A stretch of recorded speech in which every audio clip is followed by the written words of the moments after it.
Pothuajse të gjithë qytetet e mëdha të Shqipërisë janë pa terminal autobusësh dhe pa ndërtimin e tyre, strategjia e Ministrisë për Transportin nuk do të funksionojë. Kështu shprehur kreu i shoqatës së transportit ndërqytetas Kujtim Mema, i cili mbështet këtë strategji, pasi një rregullim të këtij sektori e ka pritur prej 15 vitesh. Por sipas tij mbështetja kryesore për këtë reformim është terminali, dhe ky duhet të niste prej vitesh nga Tirana, pasi është kryeqyteti që mbart fluksin më të madh të udhëtarëve. Të gjithë qytetet nuk kanë terminalet e duhura, po s'u bën terminalet, po s'pan stacionet e autobusave të mirëfillta dhe kjo strategji nuk mund të funksionojë. Shumë Tirana në shumë vite ka pas 4-5 herë ndrime të vendit të stacionimit, po themi, jo terminalit të autobusave. I pari do të ishte bërë Tirana terminal që para shumë vite, që akoma tani nuk mendohet.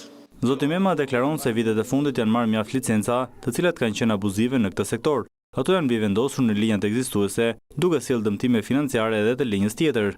Ka goxha bashki si Sukti që kanë marrë linja me gjithë qytetet e Shqipërisë, që këto nuk kanë që duan ti transporti.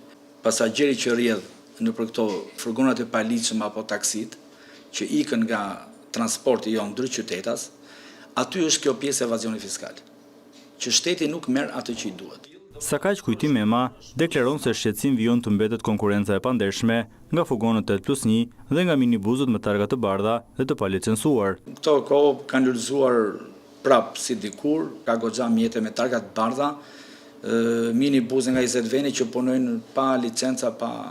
Ai thekson se këto mjete kanë lulëzuar mjaft kohët e fundit, duke i shkaktuar ende dëm këtij transporti.